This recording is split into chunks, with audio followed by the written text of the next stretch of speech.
Hello students, welcome to M Square Maths Mantra. So basically it's our lecture 5 of our course Number Theory, in which I am providing you proper notes, question practice so that you can score good in IIT exam, CSI NET, GATE and other competitive exams. Basically myself Ayush Gupta, I am gold medalist from NIT Jaipur in MSc Mathematics. So let's start today's lecture. Okay, so in this lecture we will cover the topics Euclidean algorithm, greatest common divisor, and the properties of GCD, means properties of greatest common divisor. So see, the first topic is Euclidean algorithm. Let a is equal or greater than 0, b is equal or greater than 0 and ab are integers. Means अगर हमारे पास a and b कोई दो positive integers हैं, then there exist q and r in z such that a is equals to bq plus r. और यहाँ पर अगर मान लीजिए कि हमारे पास जो r है अगर वो नॉन जीरो आ जाता है, then in this case there exist q1 and r1 in z such that we can write this b is equals to r times q1 plus r1. and let's suppose कि अगर हमारे पास ये जो r1 आया, this is also non zero, then in this case there exist q2 and r2 in z such that we can write down this r is equals to q2 times r1 plus r2. And the same वे अगर मैं कहता हूँ कि यहाँ पे हमारे जो R1 हमें मिला है, means sorry it is R2, अगर ये R2 नॉन जीरो होगा, so in the same way we can write down Rn-2 is equal to Rn-1 times Qn plus Rn. And let's suppose कि अगर हमने ये कहा कि ये जो हमें Rn मिला अगर ये भी नॉन जीरो है, then there exist Qn plus 1 and 0 such that we can write down this Rn minus 1 is equals to Rn times Qn plus 1 plus 0. Let's suppose कि अगर हमें ये Rn जीरो मिल गया, इसका मतलब क्या हुआ कि ये जो Rn है it is the last non zero reminder, और इसी को हम लोग बोलते हैं GCD ऑफ a, b. अभी आगे हम लोग पढ़ेंगे कि ये जो Rn होता है ये एक्चुअली में GCD ऑफ a, b के बराबर ही हो जाता है. सो इसको हम लोग ट्रिक से समझ सकते हैं. लेट्स सपोज कि हमने ए बी कोई दो पॉजिटिव इंटीजर्स लिए such that a is equals to bq plus r where r is non-zero, then we can write this b as a b is equals to r times q1 plus r1. And अगर r1 हमारे पास नॉन zero है, then we can write this r is equals to r1 times q2 plus r2. और अगर r2 हमारे पास नॉन जीरो है, then the same way r1 is equals to r2 times q3 plus r3. And if r3 is non-zero, in the same way we can write down for rn minus 1 and for rn also. And here we can say that rn is the last non-zero remainder which we will calculate it with the help of Euclidean algorithm. So suppose there is a question, if a is equals to 5 and b is equals to 3, then find the last non-zero remainder by using Euclidean algorithm. So अगर मैंने यहाँ पर 5 को 3 से divide किया, then quotient will be 1 and remainder will be 2. So we can write down like a is equals to bq plus r. तो मैं लिख सकता हूँ 5 is equals to 3 into 1 plus 2, जहाँ पे 3 is equals to 2 times 1 plus 1, and then because 1 is non-zero, so we can write 2 is equals to 1 times 2 plus 0. Since it is 0, so the last non-zero remainder will be 1 here. Hence Rn is equals to 1. Let's suppose we have taken another example. अगर मैंने a की value 145 ले लिया and b की value 11 ले लिया, और मुझे यहाँ फाइंड करना है Rn by using Euclidean algorithm. Then when we divide it, we will find that हमें quotient 13 मिल जाता है and remainder 2 मिल जाता है. Then in this case, this can be written as 145 is equals to 11 times 13 plus 2. And since 2 is non-zero, so 11 is equals to this 2 times 5 plus 1. And again, since 1 is non-zero, so 2 is equals to 1 times 2 plus 0. Now the remainder becomes 0. So this 1 will be our last non-zero remainder, and hence Rn is equals to 1. So in this way, we can find out the value of last non-zero remainder with the help of Euclidean algorithm. So our next topic is greatest common divisor, और इसको हम लोग short में बोलते हैं GCD of a, b. So let's suppose a and b are in two integers and either a is non-zero or b is non-zero. दोनों में से कोई एक हमारे पास non-zero होना चाहिए. then the greatest common divisor, let's suppose d, of a and b is the positive integer such that कि हमारे पास अगर a और b दो इंटीजर्स हैं, तो a और b का ग्रेटेस्ट कॉमन डिवाइजर d होगा अगर वो इन दो प्रॉपर्टीज को सेटिस्फाई करता है। पहली प्रॉपर्टी कि d divides a and d divides b, इसको हम लोग पढ़ते हैं d डिवाइड्स a और इसको सिंबल से डिनोट किया जाता है लाइक दिस, और इसे हम लोग पढ़ेंगे d डिवाइड्स b और इसे हम लिखते हैं d डिवाइड्स b, एंड इसका हम लोग नंबर थ्योरी में बहुत ज़्यादा यूज़ करते हैं। Now the second case condition is if let's suppose कि हमारे पास कोई number c, so if c divides a and c divides b then c divides d और c विल बी इक्वल और less than d।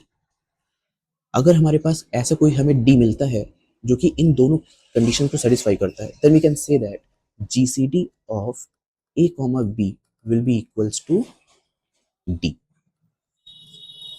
Okay, so इसको हम लोग एक क्वेश्चन समझते हैं। लेट्स सपोज कि हमसे पूछा गया कि find GCD of 20 and 30, so because it is greatest common divisor, तो सबसे पहले हम डिवाइजर्स ही निकाल लेते हैं। So divisors of 20 will be plus minus 1 plus minus 2 plus minus 4 plus minus 5 plus minus 10 and plus minus 20, and the same way divisors of 30 will be like this. तो अगर मैं देखता हूँ यहाँ पे प्लस माइनस 1 कॉमन डिवाइजर है, plus minus 2 is also common, plus minus 5 is also common and plus minus 10 is also common, but because we want greatest common divisor, so plus minus 10 will be the greatest common divisor। But अभी हमने definition में पढ़ा था कि जो भी हमारे पास greatest common divisor होता है it should be positive integer, that's why the GCD of 20 and 30 will B plus 10 and we will not consider the negative sign। And the same way let's suppose कि हमसे पूछा गया कि GCD of minus 20 and 30, then minus 20 की divisors भी हमारे पास plus minus 1 plus minus 2 plus minus 4 plus minus 5 plus minus 10 and plus minus 20 होंगे।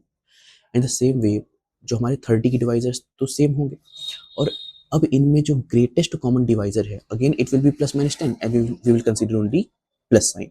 तो अगर मैं देखता हूँ इन दोनों ही एग्जांपल्स में हमने यहाँ पे प्लस 20 प्लस 30 लिया एंड यहाँ पे माइनस 20 प्लस 30 लिया, but the answer is same. तो यहाँ से हम एक रिजल्ट बना सकते हैं like GCD of a comma b is equals to the GCD of minus a comma b, which is equals to GCD of a comma minus b and which is equals to GCD of minus a comma minus b। यानी कि sign से कोई difference नहीं आता है, GCD की value same रहती है। एंड यहाँ पे एग्जांपल है लाइक अगर 20 30 है देन भी उसकी जीसीडी 10 आ रही है, अगर माइनस 20 30 है देन अगेन अगर माइनस 20 माइनस 30 है फिर भी उसकी जीसीडी 10 आएगी, अगर 20 और 30 है then also GCD will be 10। Now it is very important question like GCD of 20 comma 0, तो 20 की डिवाइजर्स हमें मालूम है, और अगर मैं 0 की डिवाइजर्स की बात करता हूँ then it will be plus minus 1 plus minus 2 plus minus 3 plus minus 4 plus minus 20 plus minus 21 and so on. यानी कि अगर मैं सभी के सभी इंटीजर्स को चूज कर लेता हूँ except 0, then we will get the divisors of 0।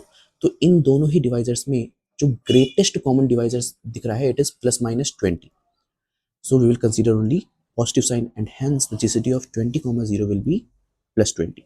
और यहाँ से हम एक रिजल्ट बना सकते हैं कि लेट्स सपोज हमें से कहा गया कि GCD of any non-zero number with 0 will always equals to mod of a where a is non-zero। for example कि GCD of हमने minus 20 comma 0 लिया, so it will be equal to mod of minus 20 and it is equals to 20। okay, so now we'll see the properties of GCD। so the first property is GCD of a comma b is always equals to GCD of b comma a। for example कि अगर मैं 20 और 30 का GCD निकालता हूँ it is 10, और अगर मैं 30 और 20 का निकालूंगा it is also 10, so they are equal। second property GCD of k times a comma k times b is always equals to mod of k times GCD of a comma b where k is non-zero number। for example कि अगर मैंने GCD of minus 20 और minus 30 लिया then GCD of minus 10 comma minus 20 को मैं लिख सकता हूँ माइनस 10 इंटू 2, इस तरह से माइनस 30 को मैं लिख सकता हूँ minus 10 into 3 and then minus 10 यहाँ पे दोनों में कॉमन आ रहा है, सो मैंने इस प्रॉपर्टी का यूज करके यहाँ पे मॉड 10 बाहर ले लिया एंड जीसीडी ऑफ 2 कॉमा 3 हमें मालूम है कि ये 1 होता है, so it is 10 into 1 so it is 1।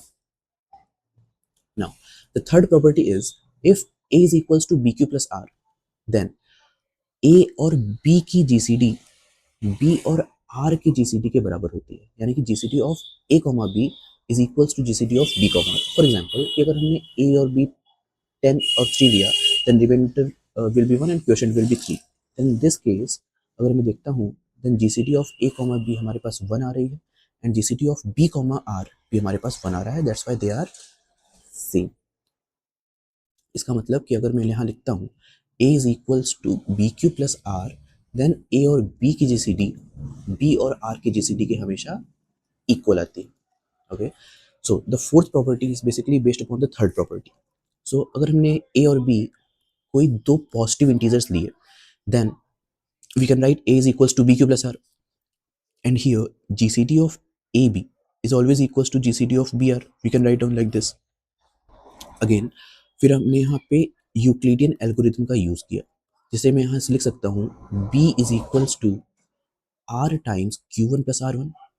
So we can write down GCD of b and r is equals to GCD of r and r1 like this.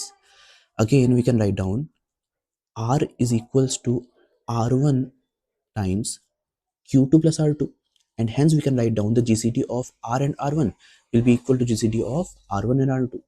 So in the same वे अगर मैं इसको calculate करता जाऊँ, सो at the end हमें यहाँ पे क्या मिलेगा, देखिए इन दोनों के केस में हमें मिल जाएगा GCD of R N minus two R N minus one will be equal to GCD of R N minus one R N like this.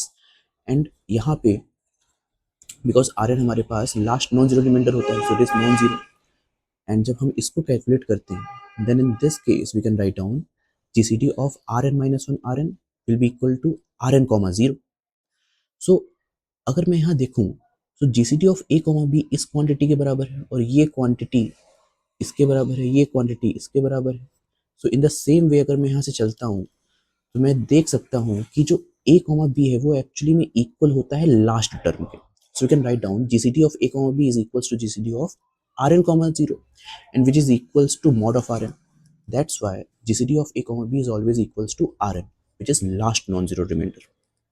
For example अगर मैंने यहाँ पे a को 25 एंड b को 4 लिया, देन हम वेरीफाई करते हैं कि GCD of a comma b और rn सच में इक्वल होते हैं या नहीं. जैसे ही मैंने इसको डिवाइड किया तो मुझे क्वोशिएंट और रिमाइंडर मिल जाता है. So we can write down a is equals to B Q plus R. So 25 is equals to 4 into 6 plus 1. So we can write down 4